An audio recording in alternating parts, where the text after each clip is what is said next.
Nova zmaga, nov dan, nova zmaga, kakorkoli.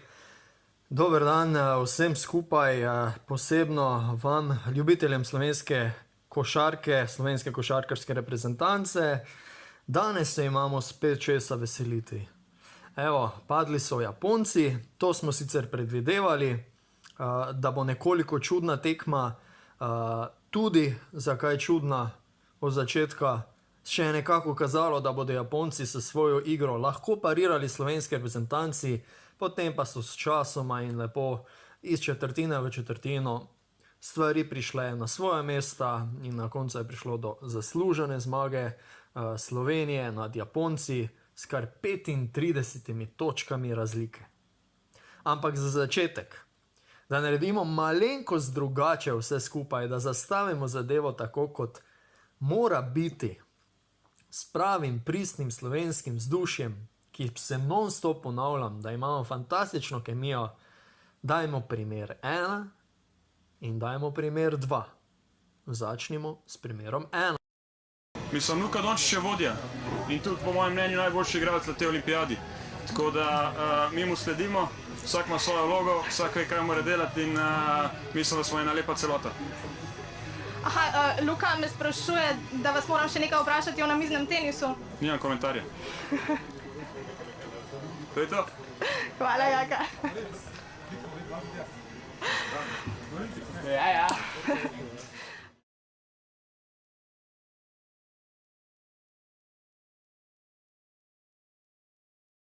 S primerom 2.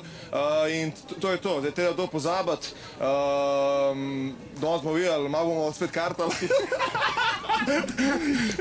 Po pa Španci, ko mi čakamo Špance, treba čim prej pozabiti in za nas je ta tekma finale. Videli, malo bomo spet kartali. No, o tem govorimo, o tem. Najprej sta začela Jaka in Luka s svojo verzijo, v glavnem šlo se je za neko poker, ping-pong srečanje in zmagovalec je jasno, da bil Luka, ki to na svoj zanimiv način pove pred celo Slovenijo. Jaka malo zanika, tale fotobomb od zadaj naredi svoje.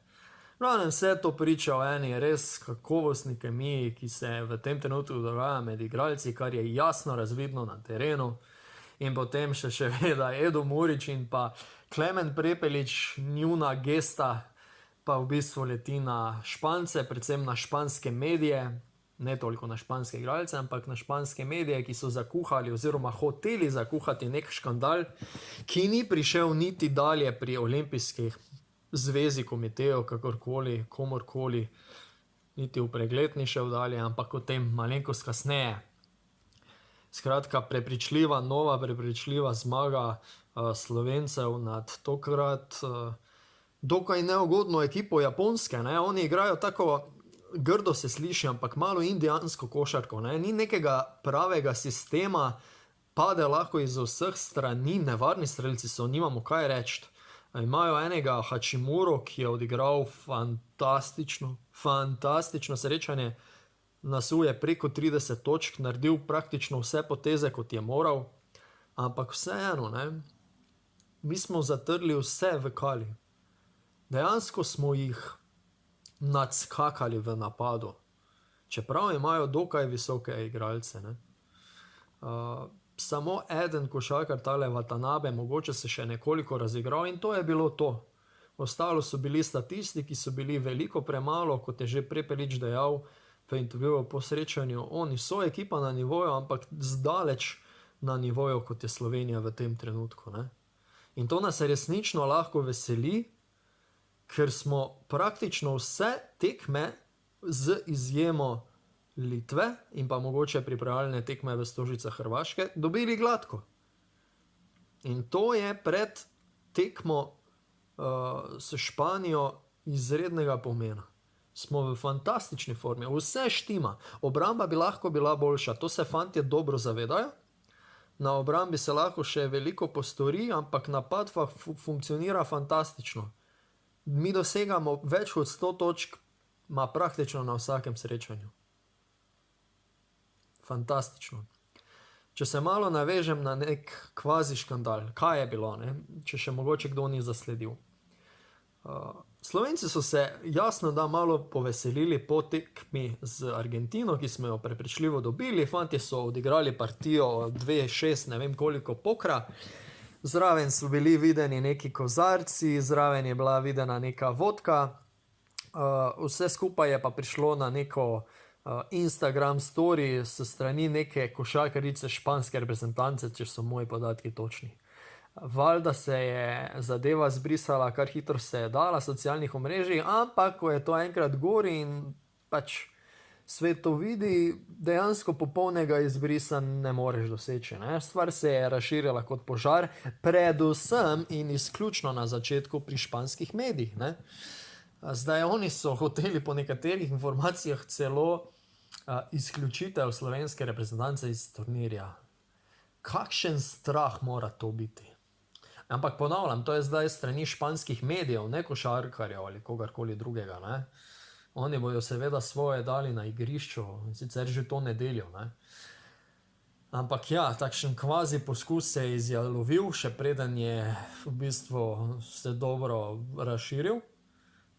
Kot že rečeno, tudi v posebno preiskavo ni šla zadeva, sta pa, kot smo že prej pokazali, simpatično zadevo pokomentirali, da tako rečem, se svojo gesto Murić in pa Prepelič.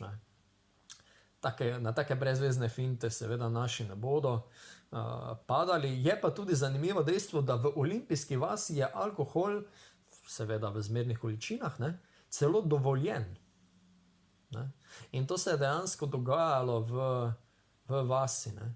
Zdaj, na kar se bi mogoče lahko in morda pritožili španski mediji, je na samo druženje brez mask med različnimi člani reprezentanc. To jim morda resnično bi šlo na roko, ampak to se zgodi tudi recimo na samem kosilu, na sprehodu do kosila, ne vem, na fitnessu, kakorkoli, v skupnih prostorih. Ne? Skratka, to ne bo šlo. Ne? To ne bo šlo. Mi smo lahko zelo veseli, kaj trenutno vlada slovenski reprezentanci, kako nam igra teče. Luka je z drugega sveta, kot sem že rekel, trenutno eden, če ne celo najboljši košarkar, kar se pa tiče prilagoditve teh NBA FIBA pravil, pa nedvomno.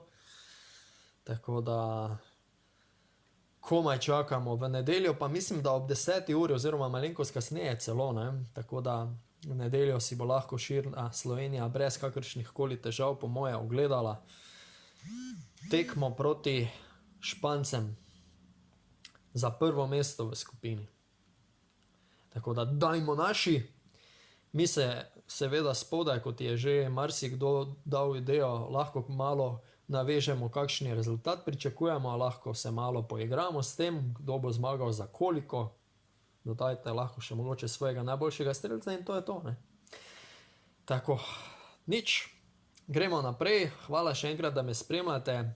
Če ste tukaj prvič, drugič ali šestič, pa še morda niste naročeni na ta kanal za več podrobnih analiz, se prijavite na tale Gregsport kanal, pa ste z nami, mi z vami in tako naprej.